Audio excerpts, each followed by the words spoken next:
introduction for Hannah, and then I'll pass it over to you, Hannah. So Hannah Weber is on the board of Blue Hill Heritage Trust, as well as the Marine Ecology Director for Schoodic Institute. And she incorporates citizen science into much of her marine ecology work, and teaches workshops to help people develop sustainable citizen science projects. So thank you, Hannah, for being here with us. We're really excited to learn from you tonight. Awesome. Thanks.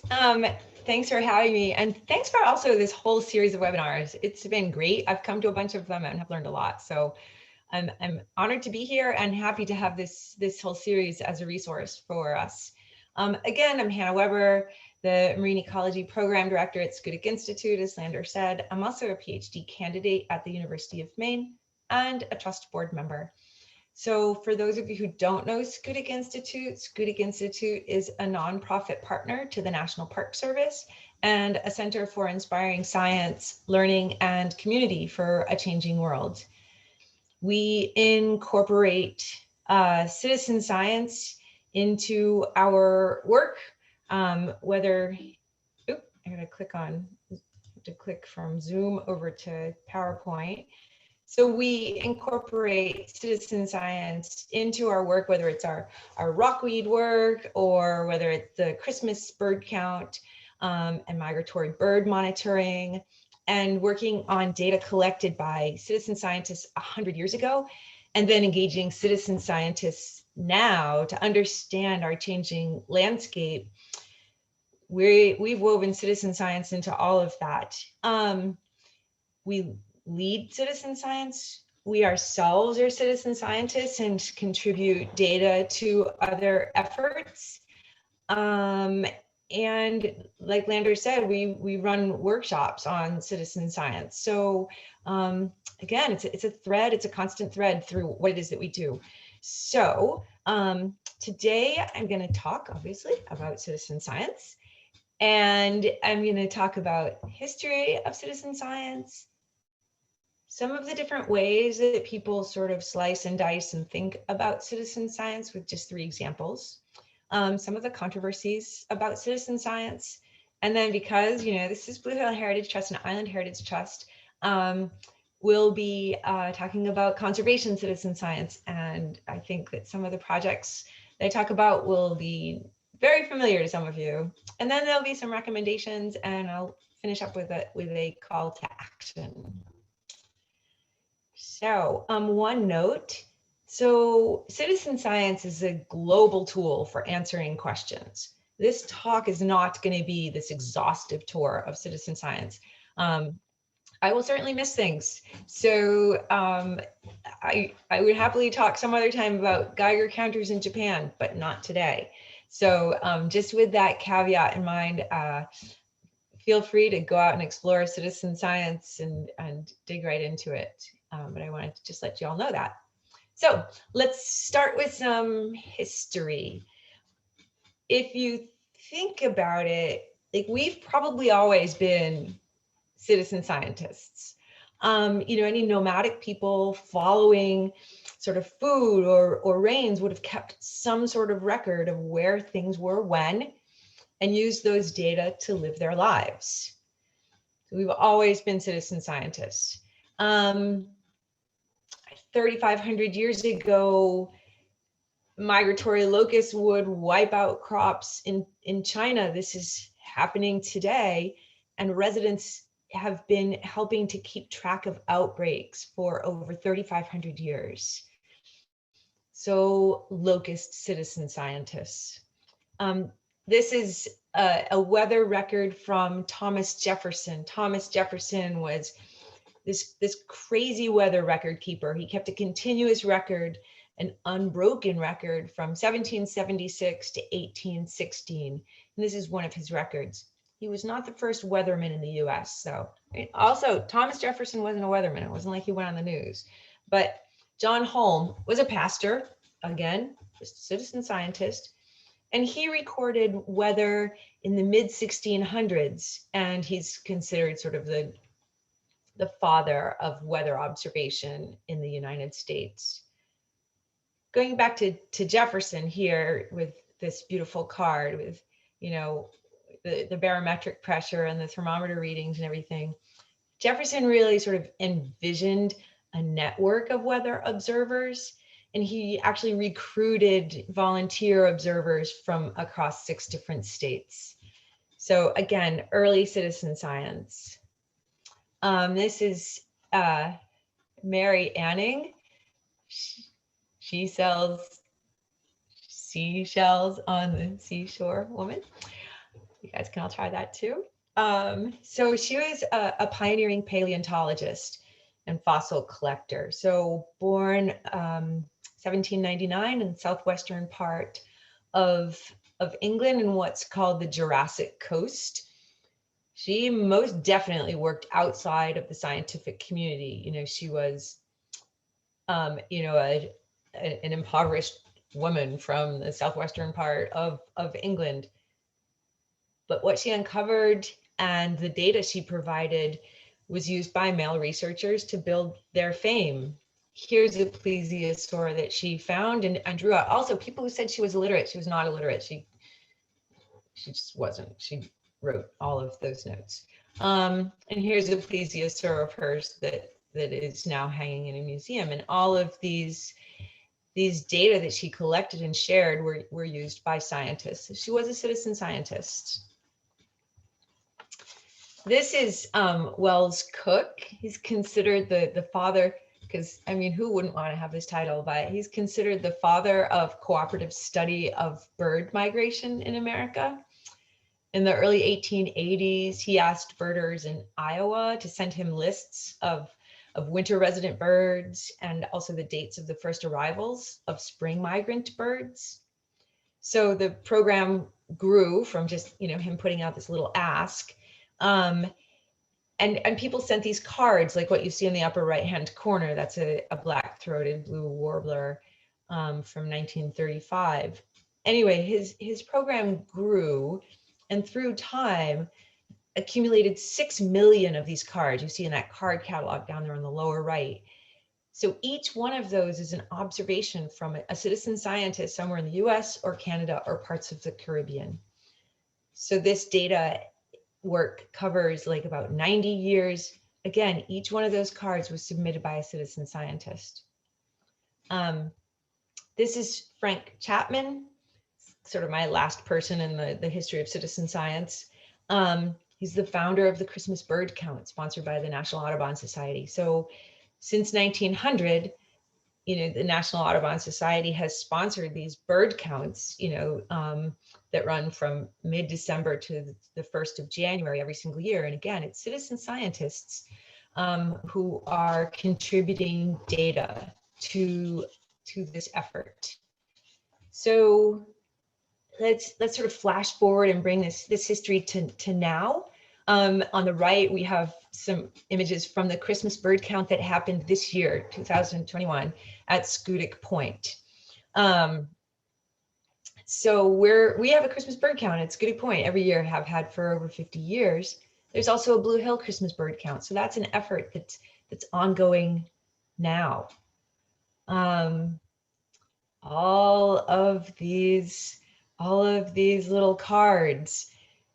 So these cards tell us about 100 years, 90 years of migration patterns and population status for over 800 birds. And the goal now is to sort of scan those and transcribe them into data that can be used to look at long-term trends. Who is doing that transcribing? Citizen scientists. So there's citizen science and scientists throughout our science.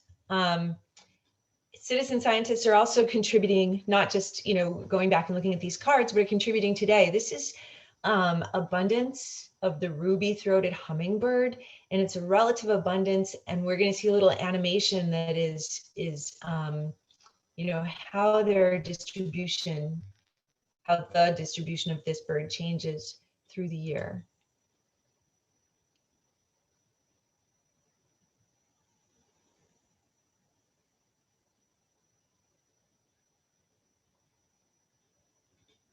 So we can see that sort of breathing up into the US and then back down into Central America. So animations like this, which come from the Cornell Lab of Ornithology, and the data are provided by eBird, which I'll talk about later. These animations and this abundance information is based on more than 750 million citizen science observations submitted through eBird.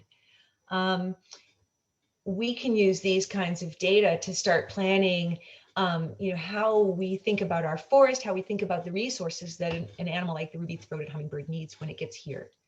So yeah, I love watching. I could watch these videos all day long, but they do have a good goal and purpose when it comes to conservation as well. Oops, I did not mean to start that again though. Although I could watch it all day. So here's Mary Anning again. And hot off the press, this is a publication that came out at the end of March. There are citizen scientists who are collecting fossils and sharing them with professional scientists now in Pennsylvania who are trying to help uncover the Cambrian explosion.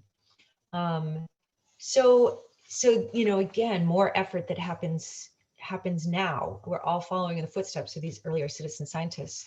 Going back to Jefferson. So I just lost track of it. I was so excited. I lost track of what I wanted to say. So Jefferson's network that he started with people from 6 other states is the foundation on your right of the National Weather Service's Cooperative Observers Network or program. And today there's over 12,000 citizen science supported stations in the whole network throughout the US. And finally, sort of going back to the beginning, going back to those locusts, with smartphone tools, there's one out now called eLocust 3M. If you put those in the hands of citizen scientists, then locust swarms can be identified and handled in almost real time with less damage to crops and livelihoods. So citizen science has been something that has contributed to science in general, and the contributions are immeasurable and not new. There are two things that sort of contribute to sort of the modern form of citizen science. One of those things is a little bit older, and one of them is newer. First, on the left-hand side of your screen, science became a professional activity. Science became, people became scientists, and obviously this has changed through time. But the profession of science, things like peer review and double-blind tests and some of the rigors of science professionalized it. And that created a cohort of people who were then outside of that profession and outside of that process. So that's sort of one thing, that's the older thing. And then the second thing is that we've had this proliferation of technology, whether it's web-based or whether it's location sensing mobile devices or our smartphones. This has allowed the build out and diversification of bringing all of those people in that outside cohort back into science. The phrase citizen science has actually only been around since sometime in the 1990s. I wanted to just sort of point out, it's kind of easy maybe to see up in the upper right-hand corner, this is someone who is going out and using their smartphone in a wild setting to record something. In the lower right-hand corner is actually a game that you can play on your computer in the comfort of your own home, like many web-based citizen science or crowdsourced science. And it, like it says, it is a game to map the brain, and you can go onto the platform and get sort of a slice of a brain, and you can actually map connections. And then if you get really into it, it's really gamified, and so you can get on the leaderboard and you can compete against people and you can set up a team. Anyway, all of this to sort of push people back into science in a way that makes sense. So that's great. I just went through like the history of citizen science, my version. without really saying, what is citizen science? So let's answer that question. What's citizen science? Here's a whole bunch of word soup, and you can sort of pick your own definition of what citizen science is out of these. You can't actually pick your own out of just like, let's go make something up, because then it wouldn't be science. But if you read through this, everyone has sort of a different take on what citizen science is. But there are some aspects that are the same. There are some scientists. There are some people who might not consider themselves scientists for one reason or another. And they have come together to create new knowledge. So, the Citizen Science Association, projects in which volunteers partner with scientists to answer real world questions. That makes sense. That there's a federal code regulation that explains what citizen science is. I personally like to think of citizen science as a tent that, like, people who ordinarily wouldn't get together to answer questions together all get together under this tent of citizen science project and work to create and co-create new knowledge. So that's the way I kind of like to think about citizen science. I am betting that some of the people on the call today probably are citizen scientists. And so it'd be great if you took a second and you just put in the chat sort of what citizen science programs you're involved with. So if people want to put some stuff in the chat about citizen science that they've been involved with, either they are right now or they have been in the past, it'd be awesome. So I'm going to sort of count to 5. Give people time to put down their afternoon tea. I'll take a sip of my afternoon water. Are Alex and I allowed to put stuff in the chat box too, Hannah? Totally. Okay. Yes. And not that this is a shameless plug for the co-op or anything, but it was the mug that was on my desk. That's perfect. Yeah. Awesome. Hannah, can you see the chat box? I just opened it. Yeah, and it's great. This is awesome. So yeah, eBird and INAT and Nature's Notebook, all of which I'm going to talk about later. And of course, the bird counts. And yes, Lander helped us with a starfish count, which was awesome. Oh yeah, yes, the Turtle Roadkill Project for Maine Audubon. It's a good project. These are all good projects, or platforms. Oh, I love Monarch Watch. See, this is great. Oh, I don't know about the baby lobster counts. That's cool.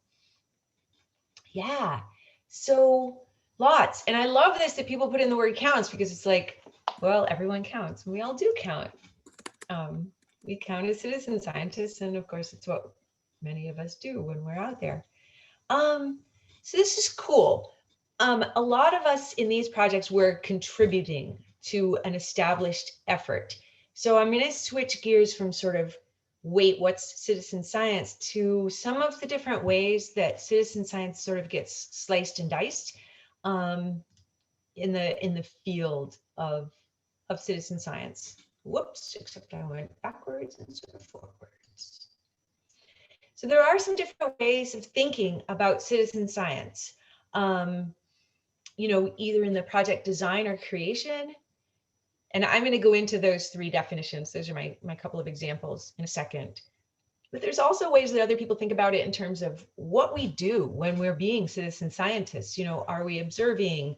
Are we, analyzing data? Are we analyzing samples? Are we collecting things, or are we collecting pictures?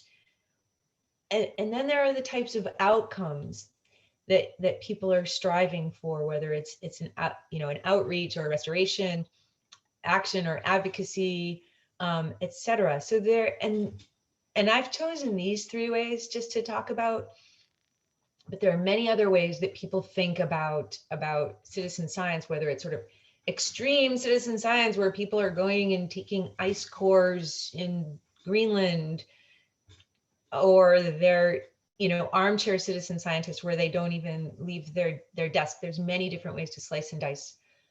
I'm going to take this project design and creation and just talk about 3 examples using that thinking. Because most of our experience is with sort of this contributory model, I kind of want to explore this co-created and collaborative, these 2 models as well.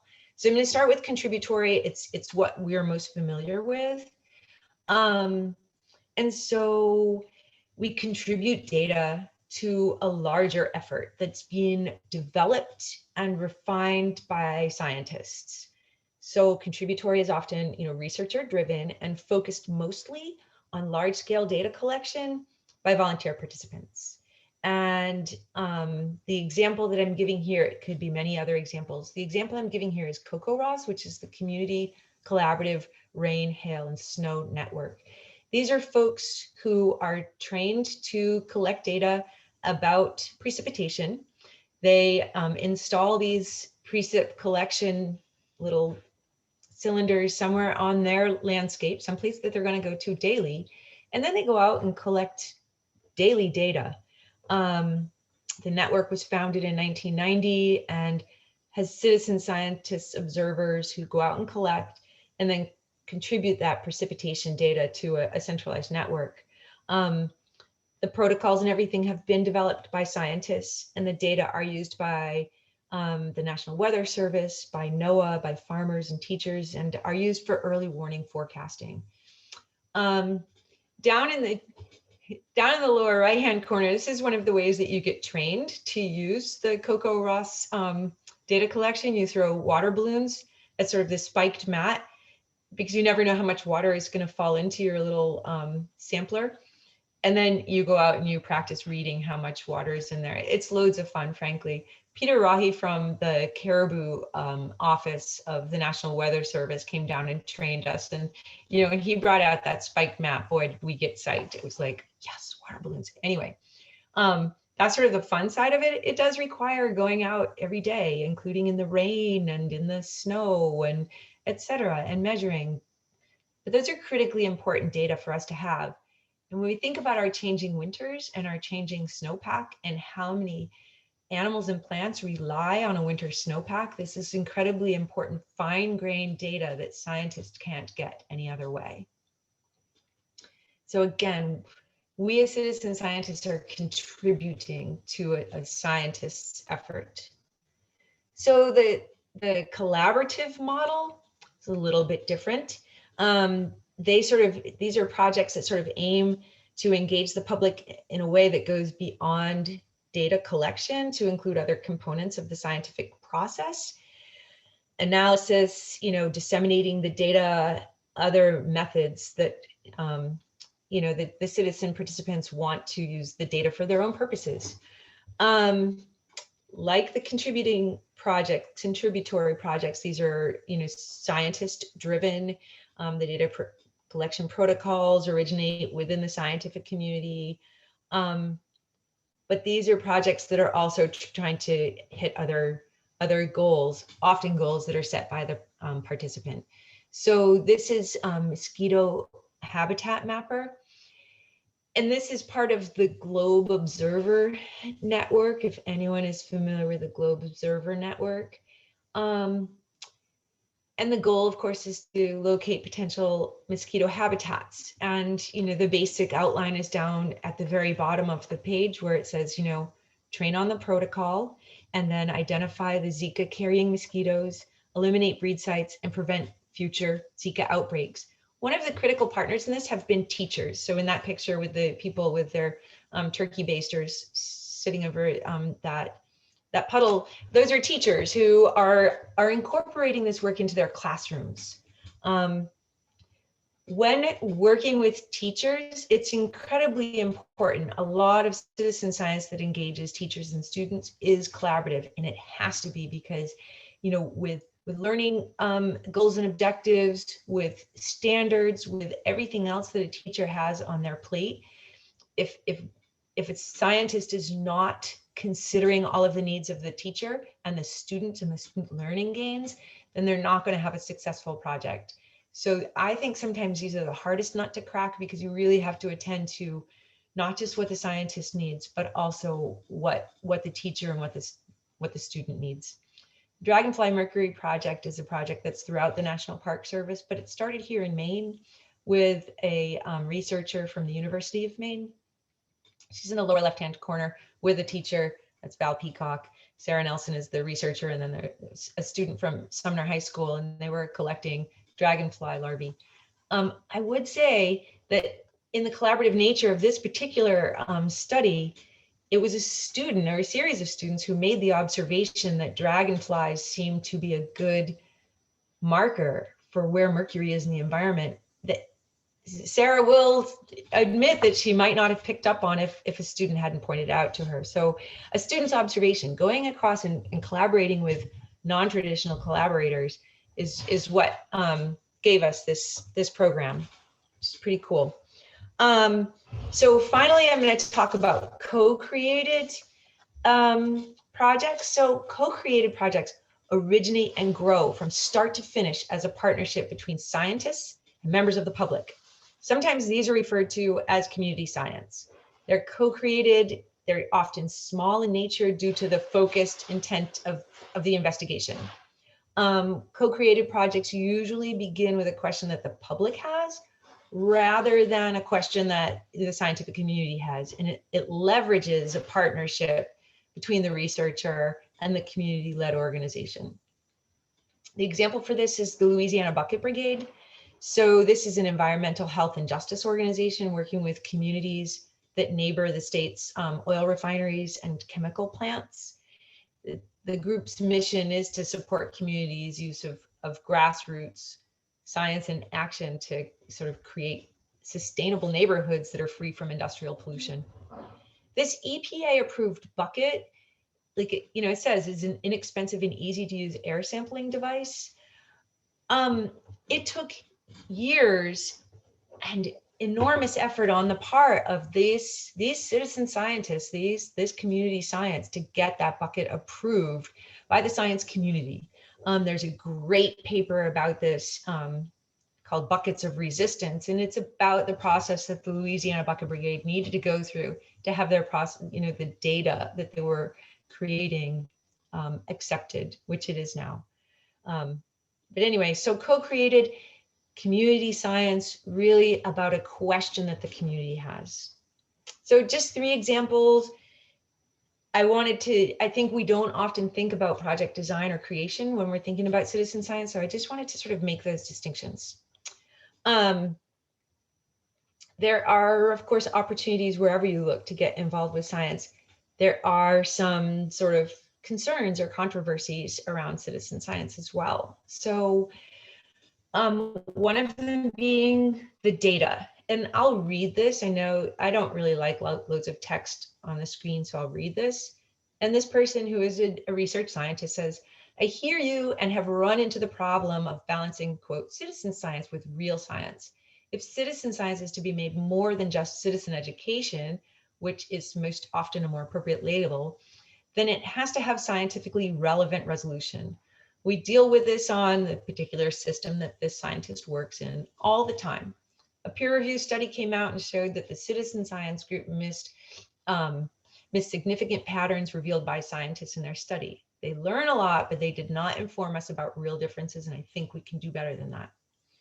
And this person is not wrong. I have some thoughts on what went wrong with that particular study, but here's some data.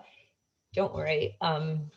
It's cool dots, but it's really on the left-hand side is the scientist level of trust, and it goes from would not consider using the data to highly likely that I'm going to use these data.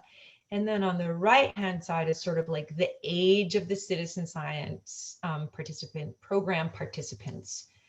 So we can see that down in the lower left-hand corner, if it's primary school, the scientist probably would not consider using those data. But there's also not, and that's fine. It means that has a different outcome than like publishable data. It doesn't mean that it's bad data. It means that it needs to be used for what it was designed to be used for. As age goes farther and as education levels go higher, then there is increased scientist level of trust. And there's also more programs that are available to to citizen scientists in those age ranges. So just kind of important to point this out. Having said that,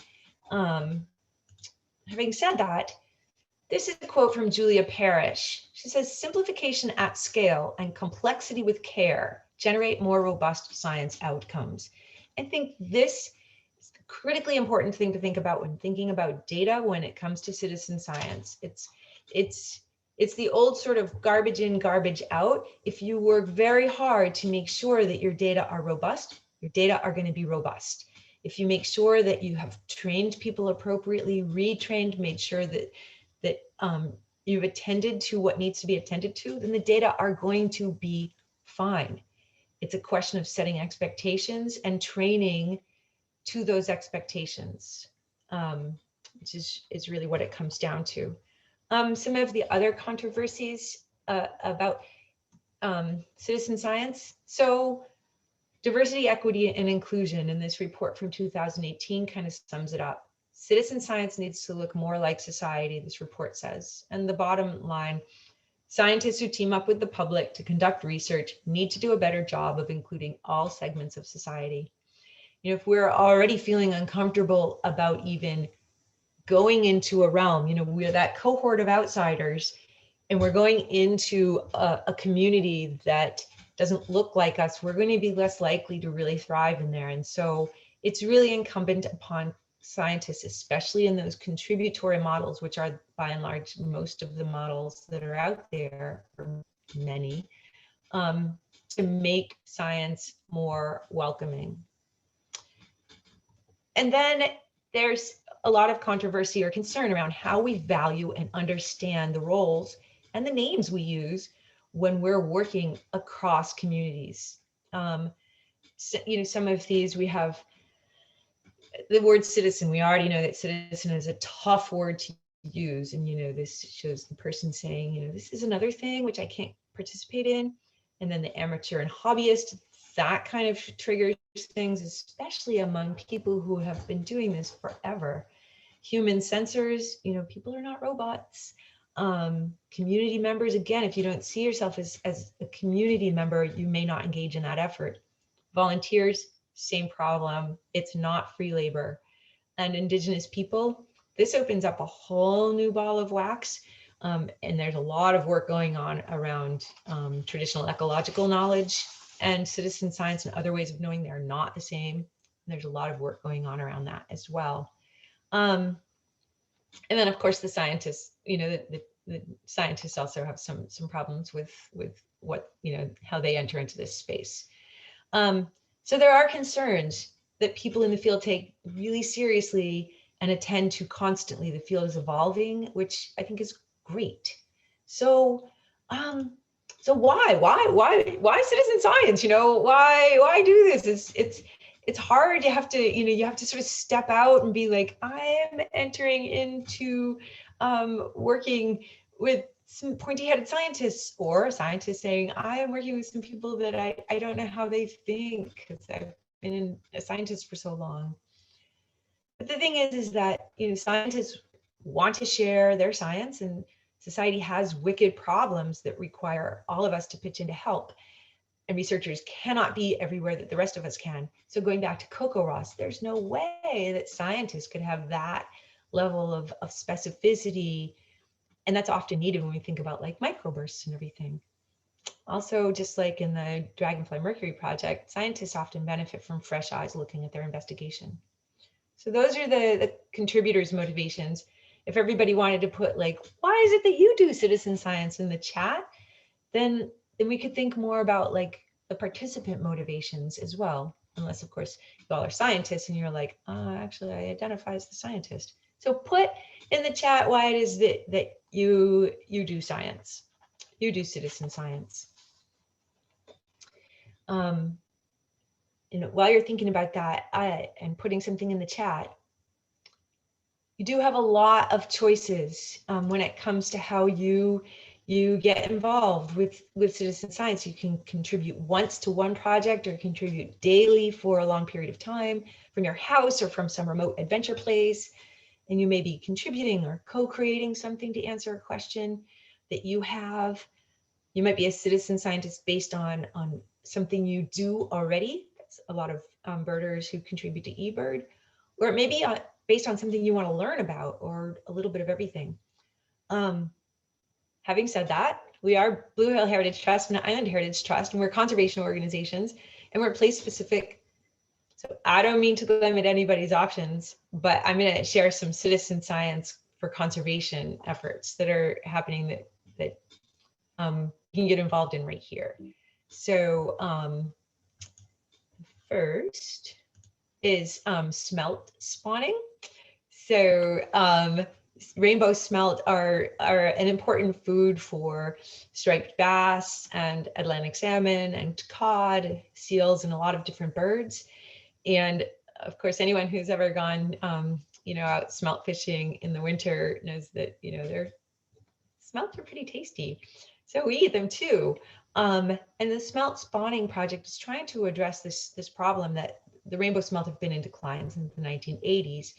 And so people go out as part of this effort and, go out with either their smartphone or some data sheets and a camera, a flashlight, because you're going out at night, and a ruler and tape measure. So some basic tools in going out and collecting data on streams to find out where smelt are spawning and what streams we're not seeing smelt return in, so that we can understand where we need to implement some conservation measures to make sure that we continue to have smelt along the whole coast of Maine.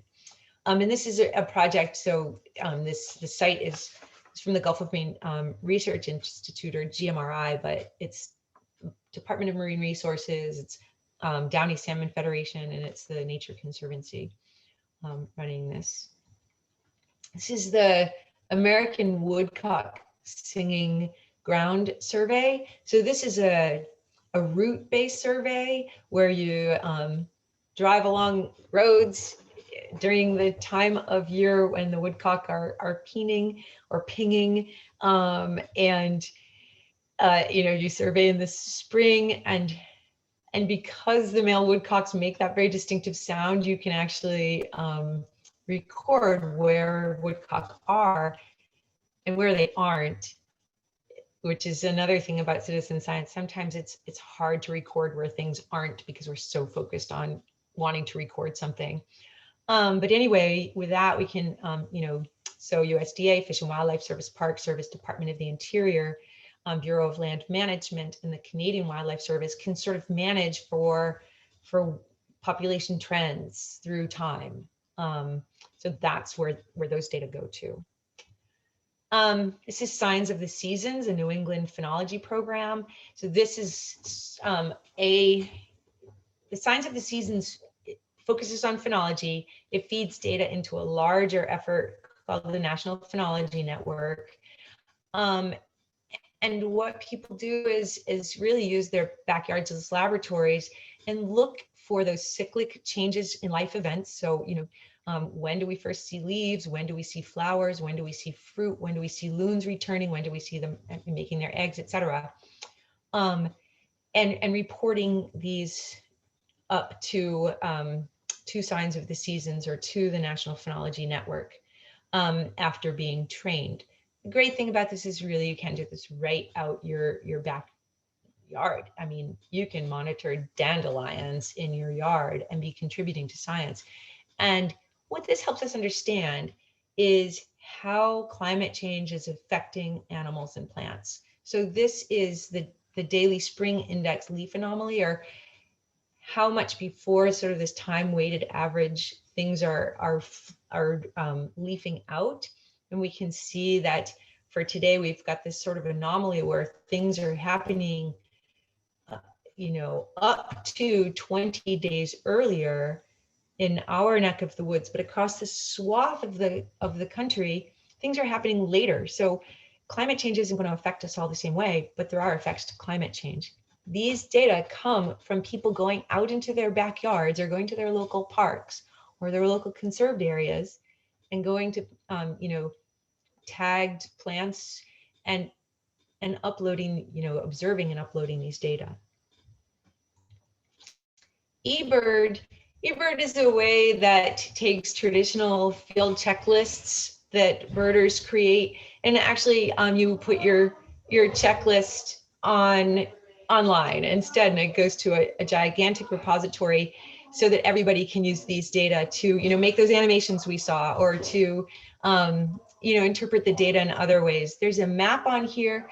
The little upside down teardrops are a very light color, so I don't actually know if they're visible, but all of these upside down teardrops actually indicates the number of species that have been observed in these different particular hotspot areas. So we can see what's been observed where. But again, this goes to, you know, people becoming engaged in a citizen science effort based on something they were possibly already doing, you know, creating these field checklists, and now the data are being contributed to something that many more people can use. iNaturalist, people have mentioned that they used iNaturalist. iNaturalist is a platform for collecting and sharing, you know, observations of living things. You get out your phone, you can take the pictures actually on your regular camera and upload them on your computer, but you record observations, you share them with other naturalists, and then discuss your findings. This is Blue Hill Mountain in the lower right-hand corner. So these are all the observations that have been recorded for Blue Hill Mountain.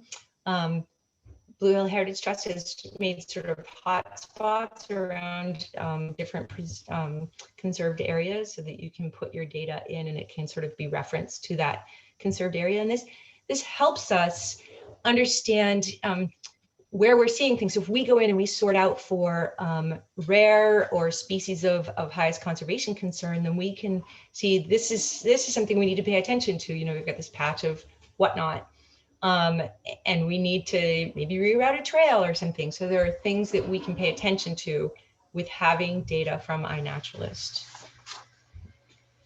The main breeding bird atlas is another thing which uses the eBird platform to collect data, but this is you know, it's the aim is to map the distribution and abundance of breeding and wintering birds in every corner of the state. So another effort that people can become involved with using eBird. This is the Heron Observation Network. I love the Heron Observation Network because, you know, heron rookeries are just so primordial. But, you know, this is sort of an adopt a colony program where you will adopt a colony to see how it's thriving or surviving in the changing world. And you can go on to IFNW to learn more about this and adopt a colony. Recently, we had Big Night. This is an effort to monitor amphibian road crossings during you know, the breeding migration, so that we can understand where there's greatest incidence of strikes, but also to get information about the populations of our amphibians as they're crossing roads where we're most likely to see them. And going to cultural resources, this is the main midden minders. So middens are, you know, these cultural resources comprised mostly of shells, but not entirely of shells. And, you know, they were created by the indigenous people during thousands of years of occupation.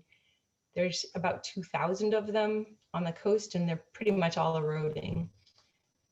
Midden minders go out and record, you know, how middens are changing through time, so that resource managers can prioritize which ones to go investigate intensively. So again, I just wanted to sort of point to some citizen science projects that you could get involved with right here that are important to both trusts and to conservation. So lots of different ways to think about citizen science, thousands of ways to get involved. I wanted to wrap up with some resources.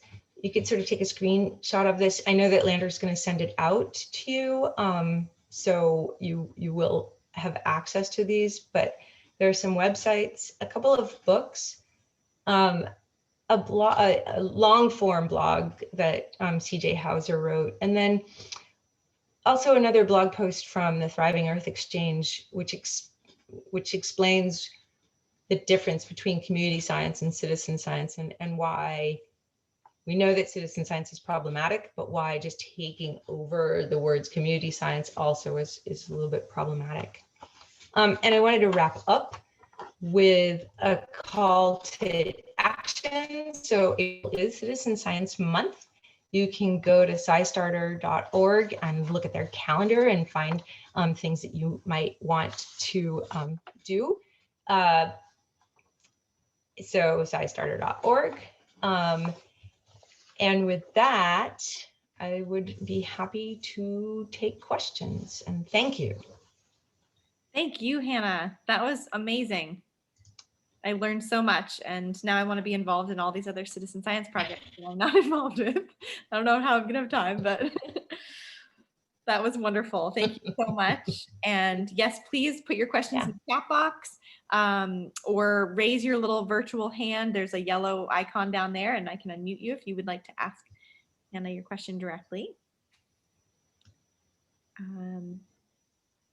Yeah, and Hannah talked about so many amazing citizen science projects, and I just wanted to put out there that if you're interested in doing something specifically with blue-hair distress or specifically on the peninsula, she did mention the iNaturalist kind of inventory projects we're doing on each of our preserves.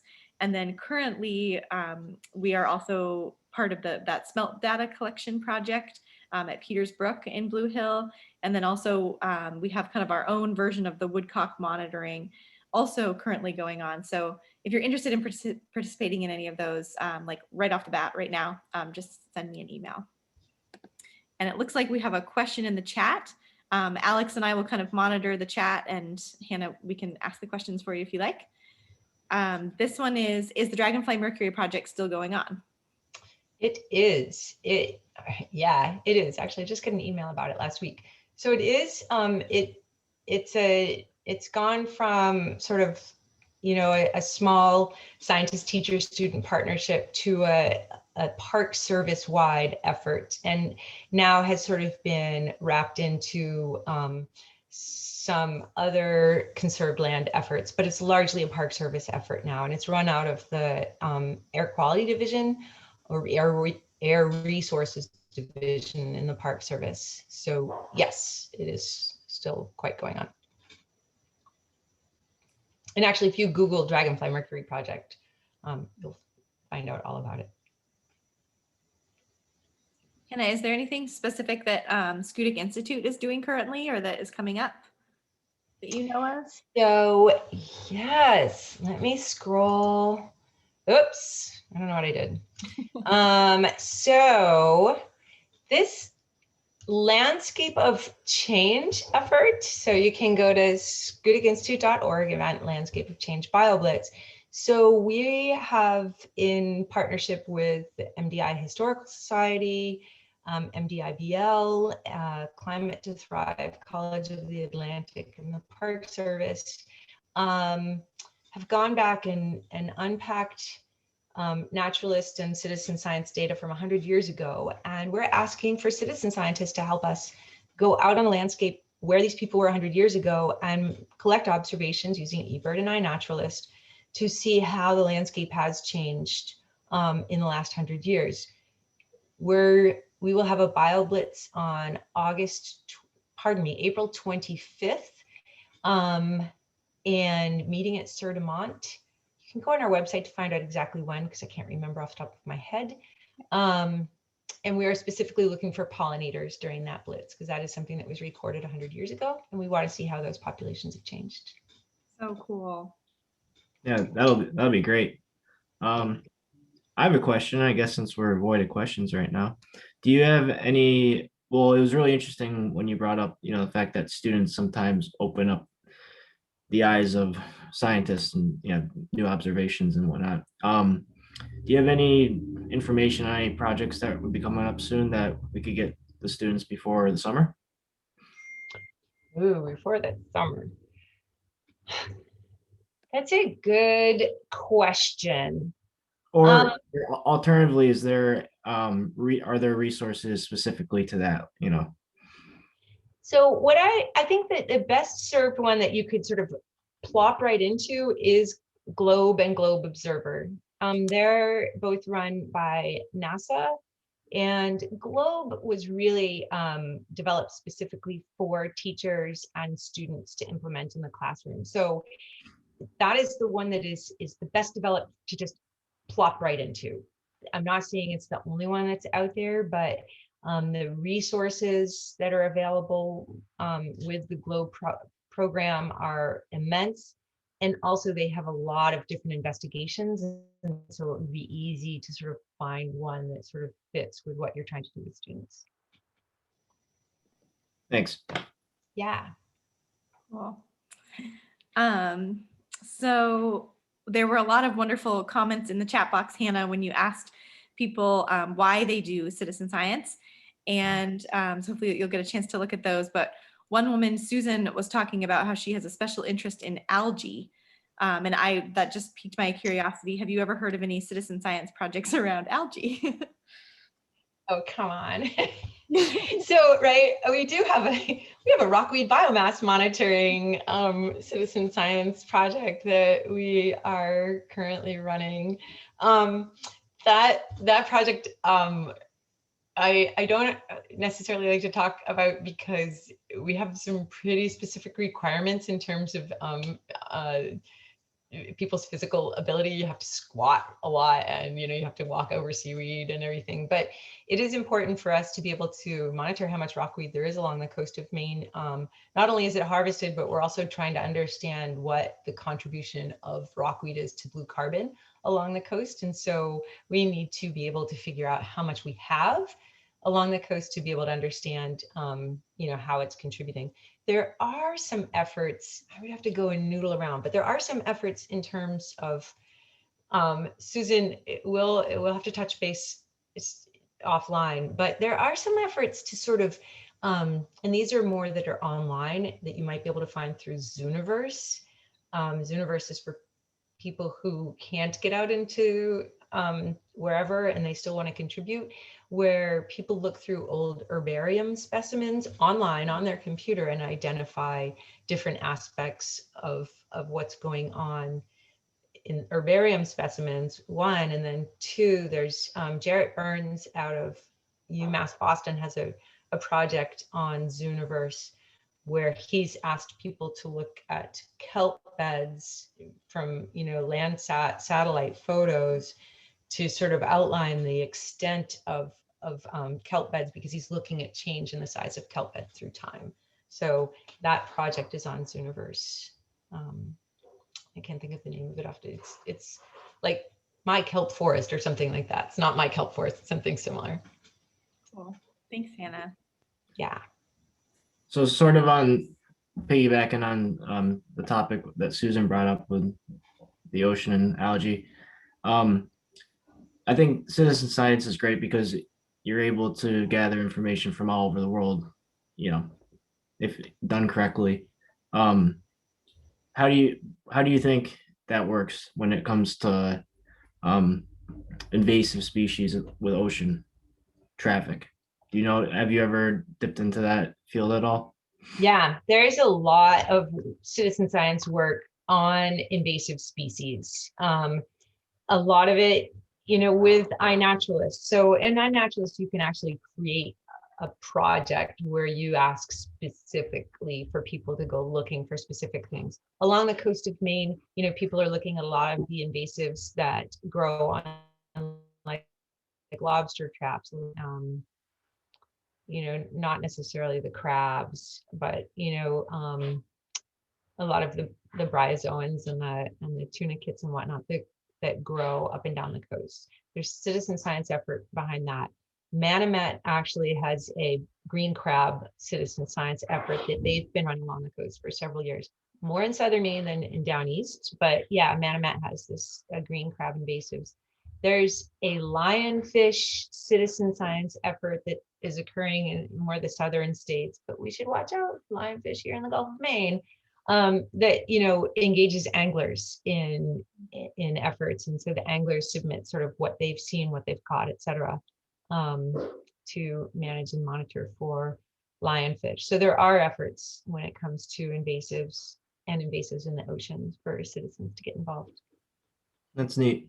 Yeah, it's a cool concept because I feel like a lot of people have these wonderful hobbies that have to do with being in the natural world.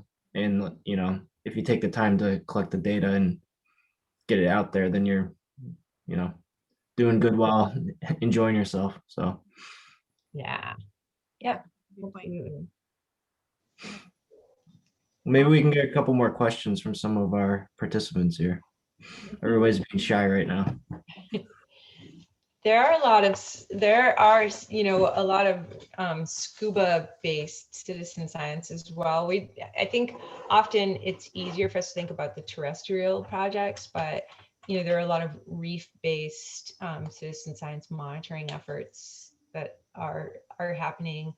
There are boat based efforts. There's one called EYE, Eye on Water, where you take pictures of actually just the color of the ocean off the side of your boat or pier and upload that, because color is related to how many phytoplankton there are in the water, or also turbidity, so how how many floaty things there are in the water, and those data are analyzed by scientists to compare with what they're seeing, again at a bigger scale, but they can't get that fine grained stuff. So there are apps for contributing citizen science data to water-based problems and projects.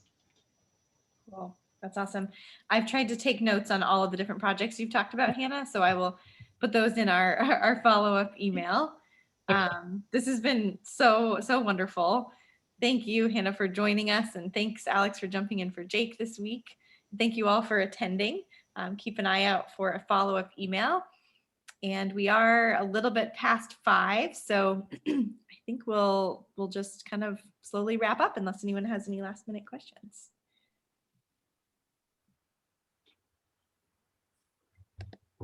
Again, some thank yous. Yeah, thank you all.